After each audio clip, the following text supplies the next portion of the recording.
30 నిమిషాలలో నొప్పి లేకుండా వేడికోస్ స్వయం చికిత్స ఆవేశ హాస్పిటల్ హైదరాబాద్. గౌలిగూడ రామ్ మందిరంలో జరిగిన హనుమాన్ జయంతి ఉత్సవాల్లో కేంద్ర మంత్రి కిషన్ రెడ్డి పాల్గొన్నారు.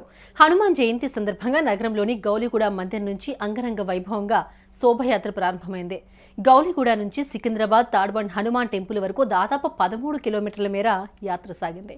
శోభాయాత్రను పురస్కరించుకుని గౌలిగూడ రామమందిరంలో నిర్వహించిన ప్రత్యేక పూజల్లో కేంద్ర మంత్రి కిషన్ రెడ్డి, ఎమ్మెల్యే రాజాసింగ్, మాజీ మంత్రి ఈటెల రాజేందర్ పాల్గొన్నారు. అనంతరం కిషన్ రెడ్డి మాట్లాడుతూ అయోధ్యలో రామ్ మందిర్ ఏర్పాటు తర్వాత వచ్చిన మొదటి హనుమాన్ జయంతిని దేశవ్యాప్తంగా భక్తి శ్రద్ధలతో చేసుకుంటున్నారన్నారు.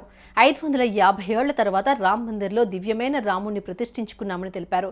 ప్రతి ఏడాదిలాగే ఈ ఏడాది వైభవంగా హైదరాబాద్లో హనుమాన్ శోభాయాత్ర జరుగుతుందన్నారు.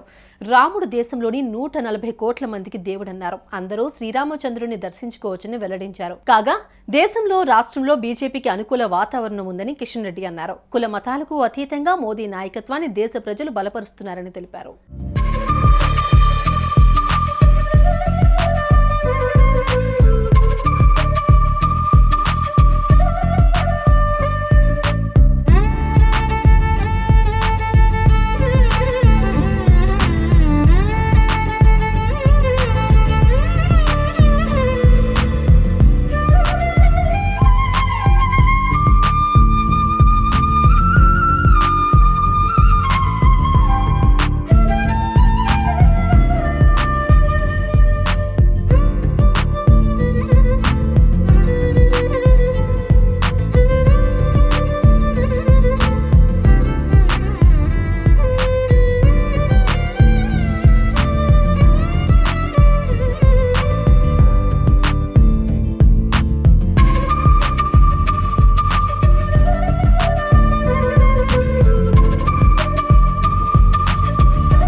సుమన్ టీవీలో మీ పర్సనల్ అండ్ బిజినెస్ ప్రమోషన్స్ కోసం కింది నెంబర్కి కాంటాక్ట్ చేయండి.